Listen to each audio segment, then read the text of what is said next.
में 3487 positive case आए हैं। इसमें से 2989 लोग क्योर हो चुके हैं। और जो अभी पॉजिटिव होके जो एसिम्टोमेटिक हैं, जो माइल्ड सिम्टोमेटिक है, होम क्वारंटाइन पे हैं, जो घर पे हैं, वो 180 मरीज हैं। और अभी एक्टिव केसेज हैं 456। एक्टिव केस मीन्स के इनके अंदर बहुत क्योर नहीं हुए हैं। अगर हम हॉस्पिटल वाइज बात करें तो जो डेडिकेटेड कोविड हॉस्पिटल अभी भी हम प्राइवेट में चले जा रहे हैं, जहाँ पे फ्री ऑफ कॉस्ट इलाज होता है, अमेरिकन बेडवास में 34 वहाँ हैं, और पैसिफिक मेडिकल कॉलेज नोएडा में 52 वहाँ पे है। PMC धिलोगा बेदला में 50 हैं, और ESIC हॉस्पिटल चित्रकूट नगर में 231 है, और गीतांजलि मेडिकल कॉलेज हॉस्पिटल में 123 हैं, और पारस जेके हॉस्पिटल में 111 है। अभी मैं आपसे निवेदन करना चाहूँगा कि जो पॉजिटिव केस आता है, अगर वो माइल्ड सिम्टोमेटिक है, एसिम्टोमेटिक है, तो उसको होम आइसोलेट करते हैं, उसको घर पे वो रह सकता है। इसका मतलब ये हो जिसको बुखार नहीं है, सांस में तकलीफ नहीं है, जिसका पल्स ऑक्सीजन सेचुरेशन 95 से कम नहीं है, और सांस में तकलीफ नहीं है, ऐसे लोग घर पे रह सकते हैं। बस शर्त ये है कि वो घर पे एक अलग से कमरा हो, और अगर वो जिसके घर पे कमरा अलग से नहीं है और 1 या 2 कमरे में बहुत ज़्यादा लोग रहते हैं, वो गरीब लोग रह रहे हैं, तो गवर्नमेंट की तरफ से फ्री उनका ट्रीटमेंट किया जाता है, जिसमें खाना, चाय, नाश्ता, मेडिसिन सब कुछ फ्री है। जो अमेरिकन मेडिकल कॉलेज बेडवास और पैसिफिक मेडिकल कॉलेज नोएडा, वहाँ पे सरकार की तरफ से फ्री है। और मैं आपके माध्यम से धन्यवाद देना चाहूँगा जीतो जैन इंटरनेशनल ट्रेड ऑर्गेनाइजेशन। उन्होंने आगे चल के आए और कलेक्टर साहब के माध्यम से अब वहाँ जो भी पेशेंट होंगे, मैक्सिमम 50 पेशेंट का पर डे खर्चा वो करेंगे, जिसमें से खाना उनकी तरफ से होगा, और जो बेड चार्जेस हैं 750 रुपीज़ पर पेशेंट, उसका जीतो पेमेंट करेगा उन सीधा मेडिकल कॉलेज को। तो और जो मेडिसिन और जो लॉजिस्टिक हैं वो एज इट इज़ हमारे द्वारा दी जाएगी। तो एक NGO के माध्यम से, एक ऑर्गेनाइजेशन के माध्यम से एक अच्छा पहल है, क्योंकि बहुत सारे घरों में जगह नहीं होती है, तो उनको काम अलग रखना ही पड़ता है। मेडिकल कॉलेज के लेवल की फैसिलिटी है, तो कुछ भी अगर तबीयत खराब हुई तो वहाँ हैंडल भी हो सकती है। तो हमने वो अलग कोविड केयर सेंटर खोलना चाहते थे, तो हमने कलेक्टर साहब ने भी मोटिवेट किया, जो हमारे ऑलरेडी कोविड केयर सेंटर हैं जिसमें हम फ्री इलाज कर रहे हैं इसमें, तो वो सहमत हो गए, और उनको बहुत बहुत धन्यवाद। एक संस्था हमारे साथ और भारतीय लायंस परिषद भी जुड़ी है, जो भी आसपास के ज़िले में जो भी पेशेंट हैं उनको प्लाज्मा डोनेट के लिए प्रेरित करेंगे, और वो कोई अच्छा हैंडसम गिफ्ट भी देंगे, और वो उनको लाने की भी एम्बुलेंस उनकी रहेगी, छोड़ने की उनकी रहेगी, और चाय नाश्ते व्यवस्था वो करेंगे। तो उनको भी हमारी तरफ से बहुत बहुत धन्यवाद। अभी मैं आपको ये कहना चाहूँगा, अभी उदयपुर में 10 जगह पे कोरोना पॉजिटिव मरीज रह रहे हैं। ESIC हॉस्पिटल चित्रकूट, जिसका संचालन R&D मेडिकल कॉलेज कर रहा है। महाराणा भोपाल चिकित्सालय, यहाँ भी चूँकि वहाँ पे बेड कम थे, तो यहाँ भी हमने व्यवस्था करी है। और Geetanjali medical college and hospital, American international institute of medical sciences Bedwas, वहाँ पे, और पैसिफिक मेडिकल कॉलेज नोएडा, और Pacific medical college Dhiloga Bedla. Bharat JK hospital जो सोबापुरा सिटी के पास है। GBH अमेरिकन हॉस्पिटल जो मधुबन में है, वहाँ भी पेशेंट रखे जा रहे हैं।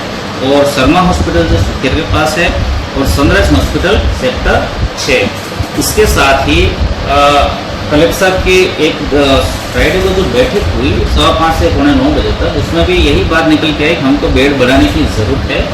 तो जो ESIC हॉस्पिटल के पास में जो क्वार्टर्स हैं, उन क्वार्टर में जो स्टाफ रह रहा था, उन स्टाफ को जो पैसिफिक मेडिकल कॉलेज का जो गेस्ट हाउस है, उन्होंने भी फ्री ऑफ कॉस्ट दिया, उनको भी बहुत बहुत साधुवाद। तो वहाँ पे 100 बेड और लग जाएंगे, जहाँ पे ऑक्सीजन सिलेंडर के साथ, या फिर जिनको ऑक्सीजन की ज़रूरत नहीं है उनको रखा जाएगा। अगर कोई पेशेंट ऑक्सीजन पे है, तो घर छोड़ने से पहले, घर भेजने से पहले 3 दिन इसको बिना ऑक्सीजन रखते हैं, ताकि कोई डिटोरेट तो नहीं हो रहा है, उन लोगों को वहाँ पे रखा जाएगा। तो इस तरह से ESIC हॉस्पिटल में 200 बेड हो चुके हैं, और हमारे सैटेलाइट हॉस्पिटल में लगभग 100 बेड की व्यवस्था है। और अभी स्वाइन फ्लू जो वार्ड है, वहाँ पे 28 बेड है, जहाँ पे सेंट्रलाइज ऑक्सीजन सिस्टम है, वहाँ पे वेंटिलेटर की सुविधा है। अभी हमारे सस्पेक्ट जो भी पेशेंट है, जिनकी रिपोर्ट अवेटेड है, जिनको ऑक्सीजन की जरूरत है, जिनको वेंटी की जरूरत है, जिनको बाईपैप की जरूरत है, वो महाना भोपाल में एडमिट हो रहे हैं। मैं आपके माध्यम से यही निवेदन करना चाहूँगा, अगर घर पे कोई जिसका टेस्ट नहीं हुआ, सांस में तकलीफ है, सिचुएशन कम हो गया और उसको ऑक्सीजन की जरूरत है, और जिनको कोरोना लाइक सिम्टम है, वो सीधा ESI न जाके MDGH में सस्पेक्ट वार्ड में वहाँ चला जाए। पॉजिटिव आने के बाद उनको ESI हमारी एम्बुलेंस चेक कर देगी। और जो सैंपलिंग साइट पर मैं बताना चाहूँगा, अभी भी हमारा सैंपलिंग साइट नगर निगम में है, सेक्टर 14 सामुदायिक भवन CS सर्किल के पास है, और गेस्ट हाउस परशुगंज मंडी और राजीव गांधी सेवा केंद्र सोभागपुरा, दोनों सैटेलाइट और MDGH में हो रही है। इसके अलावा जो पुलिस डिपार्टमेंट के थ्रू जो भी मुजरिम है, इनको बिना जांच के जेल में नहीं भेज सकते, तो डेली हमारी सैंपलिंग उन लोगों के लिए खतपुरा पुलिस चौकी पे हो रही है। मैं आपके माध्यम से बार बार ये निवेदन करना चाहूँगा, स्थिति हम ऐसी स्थिति में आ चुके हैं जहाँ डेली केसेस बहुत ज़्यादा हो रहे हैं। उसमें जो रेशो है, हालांकि वो 80% लोग एसिम्टोमेटिक होते हैं, माइल्ड सिम्टोमेटिक होते हैं, और 14% लोगों को हॉस्पिटल जाने की जरूरत होती है। उन 14% में से 6% लोगों को वेंटी या फिर बहुत हाई फ्लो ऑक्सीजन की जरूरत होती है, और डेथ होती है जो 2 से 3% डेथ होती है। चूंकि ये रेशो तो शुरू से मेंटेन है, लेकिन number of cases corona virus का ये ड्रॉबैक है, दूसरे वायरस के मुकाबले में ये फैलता बड़ा तेजी से है। ये बहुत तेजी से फैलता है, तो नंबर ऑफ पेशेंट इन्फेक्ट ज़्यादा हुए, तो जो एसिम्प्टोमेटिक 80% रहेगा, लेकिन जो हॉस्पिटलाइज पेशेंट 14% है, वो नंबर ऑफ केसेस बढ़ने से 14% के मुकाबले वो संख्या बहुत बढ़ गई, तो वेंटी में जाने की संख्या भी बढ़ रही है। तो मैं यही निवेदन करना चाहूँगा कि अब वो लॉकडाउन या फिर ऐसी कोई स्थिति से कुछ ज़्यादा फर्क पड़ने वाला नहीं है। हम इतना करें, मैं हूँ, मुझे किस तरह से इन्फेक्शन से बचना है। जैसे कि CM साहब ने जो VC लिखी, VC में भी हमारे इंटरनेशनल लेवल के 3 डॉक्टरों को उन्होंने रूबरू करवाया था, फेसबुक और वीडियो और VC के माध्यम से, सबके माध्यम से, ट्विटर के माध्यम से। तो शरीर में जाने के 4 रास्ते हैं, नाक, मुंह, आँख और कान। तो मोस्ट प्रोबेबिलिटी रहती है नाक और मुंह से सीधा जो फेफड़े से जुड़ा हुआ है। तो वायरस अगर वहाँ, तो वहाँ सबसे पहला ऑर्गन खराब होता है, फेफड़े होते हैं, और वहाँ पे फेफड़े की सेल्स को खराब करता है, तो ऑक्सीजन बराबर बॉडी में जाने पर भी सेचुरेशन कम होता है, फिर पेशेंट को डिटोरिएट होता है। तो परमानेंट मास्क रखें, घर से बाहर अनावश्यक नहीं निकले, और निकलते हैं तो मास्क लगाएं। और मास्क को भी बहुत सारे यहाँ उतार लेते हैं, उतारने के बाद वापस चढ़ा देते हैं, तो ये तरीका नहीं है। ये लगाना या नहीं लगाना कोई फर्क नहीं पड़ता। बहुत सारे लोग मास्क ऐसे रखते हैं, इसका भी कोई मतलब नहीं है। आपका नाक खुला है, आपसे इन्फेक्शन फैल भी सकता है, आपका इन्फेक्शन आपके बॉडी में कहीं से भी जा भी सकता है। बहुत सारे लोग मैंने मीटिंग में भी देखा, कहीं भी देखा, लोग बात करते वक्त तो मास्क उतार देते हैं। तो बात करते वक्त ही ड्रॉपलेट निकलने के ज़्यादा चांस रहते हैं, तो बात करते वक्त ही मास्क लगावें।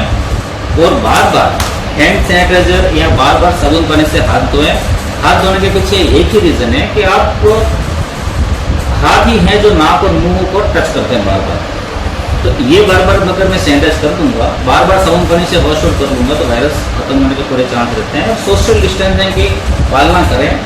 2 जने अगर बात कर रहे हैं तो 1 मीटर से 2 मीटर की दूरी रखें। इससे क्या है कि इन्फेक्शन होने के चांस कम रहेंगे। अगर 2 जने आपस में मास्क लगा के बात करेंगे तो लगभग नहीं के बराबर चांस है। अगर 1 जना मास्क नहीं है तो थोड़े चांस बढ़ जाए। दोनों ने मास्क नहीं पहन रखा है तो चांस बढ़ गए। अगर एक व्यक्ति के साथ आधा घंटे ज़्यादा बात करे और मास्क नहीं है तो उसकी पॉसिबिलिटी इन्फेक्शन होने की बढ़ जाती है। तो मैं सभी उदयपुर वासियों से यही निवेदन करना चाहूँगा, खुद को बचाएं। और किस तरह से बचें आप भली भांति जानते हैं, लापरवाही नहीं करें। डेली अखबार में आ रहा है, डेली न्यूज़ चैनल में आ रहा है, लोग लापरवाह हो रहे हैं, लोग पिकनिक मनाने जा रहे हैं। लोग कोई अभी राजस्थान में 11 सिटी में धारा 144 लगा दी, इसके बाद भी लोग समझ नहीं रहे हैं। सर, उदयपुर में अब तक कितनी डेथ हो चुकी है? जो सीरियस पेशेंट है उनकी नंबर ऑफ पेशेंट अभी तक रिकॉर्डेड डेथ 42 उदयपुर की हो चुकी है। बहुत सारी डेथ ऐसी होती है जो नेगेटिव पेशेंट नेगेटिव हो चुका होता है और नेगेटिव होने के 15 दिन बाद डेथ होती है, तो इसको कोरोना डेथ नहीं मानते हैं। और बहुत सारे ये जैसे कि कोई पॉजिटिव है, पॉजिटिव से किसी भी दूसरे कारण से डेथ हो गया, कोई एक्सीडेंट से डेथ हो गया, तो ड्यू टू कोरोना उसको भी लगभग लोग काउंट नहीं करते। लेकिन जो क्लियर डेथ है वो जो 42 होती है, उसमें उसका डेथ का ऑडिट होता है, डेथ का कॉज क्या था, और हमारे से वो जो RNT से मेडिकल को जान देते उसकी डेथ रिपोर्ट आती है। सर एक लोगों का ये कि जो असिम्टोमेटिक या जिनको होम आइसोलेशन रखा जा रहा है, तो वहाँ पे उनकी केयर जो है वो प्रॉपरली हो पा रही हो, और बाहर जो चेतावनियाँ वगैरह जो होती है वो भी समय पे नहीं लगती है, उसके कारण भी पड़ोसियों को भी पता नहीं चल पाता है कि भाई हमारा पड़ोसी कोरोना पॉजिटिव हाँ, है। ये बात उसको होती किस है। तरह मेरे से पास बताया सीधे कॉल आते हैं। अब क्या है कि सरकार ने RT-PCR सॉफ्टवेयर के माध्यम से पेशेंट के मोबाइल में रिजल्ट सीधा चला जाता है, वो रात को भी जा सकता है, सुबह भी जा सकता है। क्योंकि रात को रिजल्ट गया पेशेंट के मोबाइल में आते पेशेंट पैनिक हो जाता है। तो मैं आपके माध्यम से निवेदन बार बार करना चाहूँगा, पैनिक नहीं हो। अगर आपके कोई सिम्टम नहीं है तो आपको बहुत ज़्यादा डरने की जरूरत नहीं है। दूसरे दिन हमारी टीम कांटेक्ट कर लेगी, और जो होम आइसोलेशन के जो स्टिकर दूसरे दिन चिपका देंगे, इसके लिए कुछ ज़्यादा जरूरत नहीं पड़ती है। Tablet hydroxychloroquine 400 milligram BD and tablet hydroxychloroquine next 4 day के लिए 1 OD, टोटल 400 मिलीग्राम की 6 गोली लेनी होती है। विटामिन C और विटामिन जिंक एसिम्प्टोमेटिक टैबलेट नहीं भी ले तो कोई विशेष फर्क नहीं पड़ता। इसके लिए आप ठंडी चीज़ों को परहेज करें, सब कुछ खा सकते हैं, और ज़्यादा पानी पिए और रेस्ट पर घर से बाहर नहीं निकले। कभी कभी हमारे पास इस कंप्लेन भी आ रही है कि मेरे को तो कोई सिम्टम नहीं है, लेकिन मैं तो मेरी दुकान खोलूँगा भले मैं पॉजिटिव हूँ। मैं ये कहना चाहूँगा एक एसिम्टोमेटिक पेशेंट भी 2 से 3 लोगों को इन्फेक्शन फैला सकता है। तो चूंकि केस ज़्यादा आते हैं तो मैं ये मान सकता हूँ कि हो सकता है हमारी टीम थोड़ा जाने में ढीला होगी, क्योंकि लिमिटेड टीम है। हम टीमें भी बढ़ाएंगे अभी, ताकि एक मरीज को टाइमली हम मदद कर पाएँ। और राज्य सरकार ने भी कल हमारे प्रिंसिपल हेल्थ सेक्रेटरी साहब, जिला कलेक्टर साहब और सभी की VC के माध्यम से निर्देश दिए कि कोई भी आप होम आइसोलेशन को भी अगर आपको 181 के माध्यम से भी अगर आपको प्रॉब्लम आती है, उसको आधे घंटे के अंदर उससे बात करनी है, सॉर्ट आउट करना है। इसके लिए डिस्ट्रिक्ट लेवल पे जो हेल्प डेस्क जो जारी किया जा चुका है, उस पर वैसे प्रकार का कॉल आएगा, और चाहे पेशेंट किसी भी प्राइवेट में एडमिट हो या गवर्नमेंट में एडमिट हो, तो उसके परिजनों को जानने का हक है। सभी हॉस्पिटल में कैमरे भी लगे हैं, हेल्प डेस्क स्थापित कर दिए गए हैं। अभी तक कितने कोरोना